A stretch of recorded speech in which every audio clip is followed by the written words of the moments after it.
रूसी राष्ट्रपति Vladimir Putin के एक बयान ने हलचल सा मचा दिया है। इन्होंने एक इकोनॉमिक फोरम का आयोजन किया और कल दुनिया के सामने इन्होंने ये कह दिया कि सारा यूक्रेन हमारा है। अब पूरे देश पर ही दावा ठोक दिया है। अब इसका क्या मतलब है, वहीं जेलेंस्की को अब क्या मिलने जा रहा है जानेंगे। वहीं दूसरी तरफ रूस ने भारत के साथ एक बड़े प्लान की घोषणा भी की है। जियोपॉलिटिक्स में बहुत कुछ चल रहा है। हमेशा की तरह वर्ल्ड मिरर के इस एपिसोड में जानने को मिलेगा बहुत कुछ, इसलिए वीडियो को अंत तक जरूर देखिए। इस वक्त ना इतिहास का वो क्षण है और हम लोग वो हैं जो दुनिया में एक बहुत बड़े बदलाव को देखने जा रहे हैं और ये पूरा का पूरा वर्ल्ड ऑर्डर को बदलने वाला है। ये बात मैं यूं ही नहीं कह रही कि चाइना ईरान के सपोर्ट में आ गया, रूस भी ईरान के सपोर्ट में आ गया। अब इस सपोर्ट की वजह से क्या अमेरिका ने अपने पैर पीछे कर लिए, क्योंकि डोनाल्ड ट्रंप ने ये ऐलान कर दिया कि हम 2 हफ्ते के बाद सोचेंगे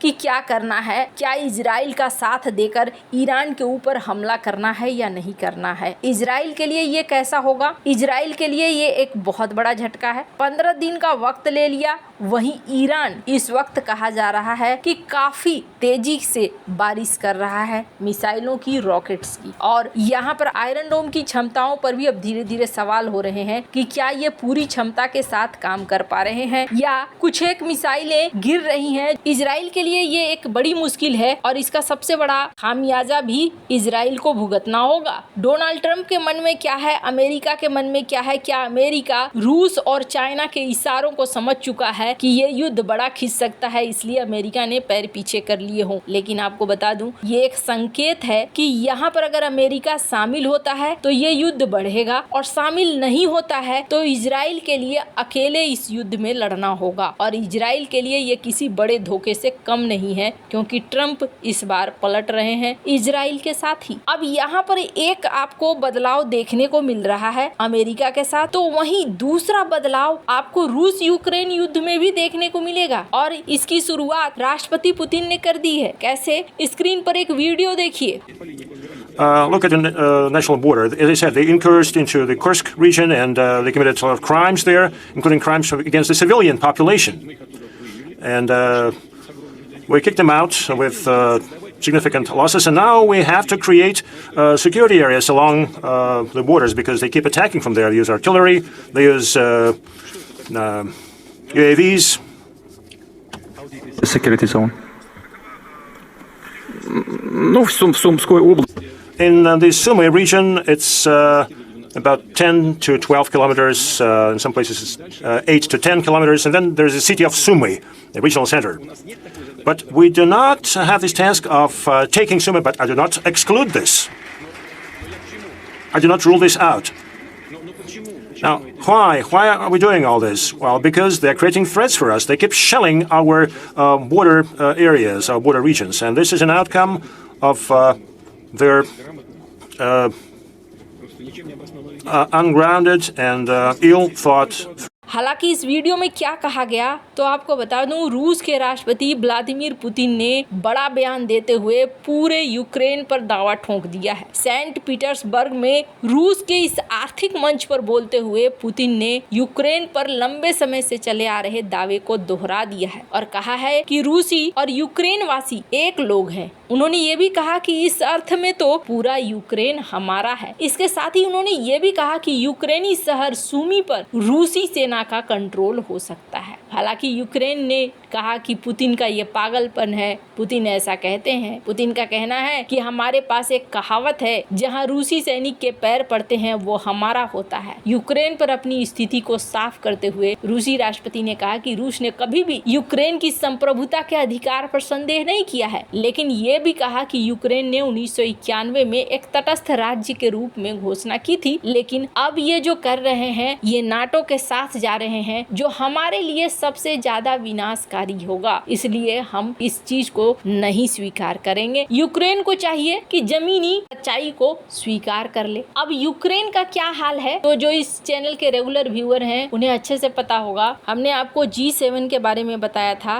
कि यहाँ पर जेलेंस्की पहुंचे थे, लेकिन फिर जेलेंस्की यहाँ से तुरंत ही निकल गए। क्यों तुरंत निकल गए? क्योंकि यहाँ जो जॉइंट स्टेटमेंट था ना, उसमें अब रूस यूक्रेन की बात कोई नहीं कर रहा है। डोनाल्ड ट्रंप शुरुआती दौर पर शांति की बात कर रहे थे, सीज फायर की बात कर रहे थे, लेकिन अब वो मामला भी खत्म हो गया है और अब यहाँ पर एक तरीके से यूक्रेन को यूरोप के भरोसे छोड़ दिया गया है कि भाई तुम देख लो मामला। यूएन में डिस्कशन चल रहा है, एक ऐसा डिस्कशन जिसका कोई फायदा नहीं हो रहा है। और यहाँ पर अगर पुतिन की माने तो पुतिन सिर्फ इसी फ्रंट पे नहीं बल्कि और भी कई फ्रंट पर कुछ प्लान कर रहे हैं। पर उस प्लान से पहले मैं आपको बता दूं, ये आपने देखा एक फ्रंट इजराइल और ईरान का, जहां पर दुनिया का ऑर्डर बदल रहा है। दूसरा रूस और यूक्रेन का देखा। तीसरा चाइना भी है। चाइना साउथ चाइना सी में, ताइवान में अभी शुरुआत कर रहा है। भविष्य में और भी कुछ देखने को मिल सकता है। तो यहाँ पर दुनिया बदलती हुई नजर आ रही है। अब रूस के भारत के साथ भी कुछ प्लान है। पुतिन ने सबसे पहले तो अपनी जो अर्थव्यवस्था है उसको लेकर एक बेहद खास बात कही। उन्होंने कहा कि लोग कह रहे हैं कि हम रिसेशन में जाएंगे, मंदी में जाएंगे, लेकिन मैं मंदी में नहीं जाने दूंगा अपने देश को। और ये एक बड़ा प्लान भी बना रहे हैं। इस प्लान में ये चाइना का भी साथ ले रहे हैं, वहीं इस प्लान में वो भारत का भी साथ ले रहे हैं और इस इकोनॉमिक प्लान को वो काफी लंबा प्लान बता रहे हैं। वैसे आपको बता दूं, इस लंबे प्लान में भारत का साथ इन्हें कुछ बड़े लेवल पर चाहिए। स्क्रीन पर आप देख सकते हैं 2030 तक के लिए इनका प्लान है कि 2030 तक हम रणनीतिक तौर पर एक दूसरे के साथ मजबूती से आगे बढ़ें। और इस बीच भारत को ये एक ऐसा ऑफर दे रहे हैं जिस ऑफर से भारत की बहुत बड़ी मुश्किल आसान हो जाएगी। आपको बता दूं, अभी F-35 भारत के केरल में खड़ा है, बाहर ही खड़ा है। बारिश के मौसम में भारत की तरफ से कहा भी गया कि आप चाहें तो F-35 को हैंगर में रखना चाहते हैं तो आप रख सकते हैं, लेकिन इसके लिए तैयार नहीं है अमेरिका। अब F-35 यहाँ पर कैसे पहुंचा है? क्या भारत ने इसे डिटेक्ट कर लिया है? पहले तो ये कहा गया कि F-35 के ईंधन खत्म हो गए। अब ईंधन खत्म हो गए तो रिफ्यूलिंग करके उड़ना कोई बहुत बड़ी बात नहीं है, आराम से रिफ्यूलिंग होना चाहिए और ये उड़ जाना चाहिए। अब अगर यहाँ कोई टेक्निकल फॉल्ट है तो ये आप समझ लीजिए कि बहुत बड़ी कमजोरी है। ये वही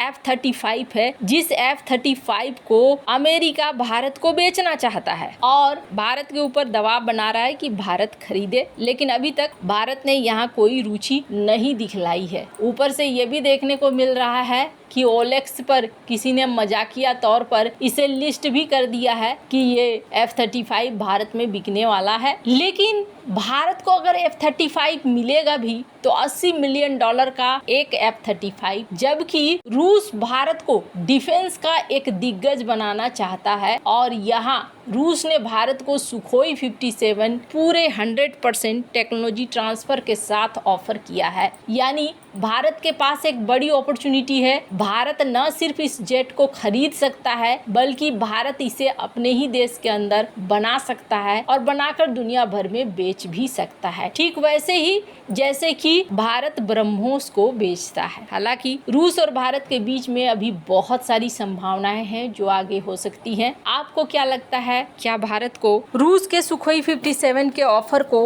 मान लेना चाहिए? क्योंकि पाकिस्तान को J-35 मिलने जल्द ही शुरू हो जाएंगे। कमेंट कर अपनी राय जरूर बताएं। जल्द मिलते हैं अगले वीडियो में नई खबर के साथ।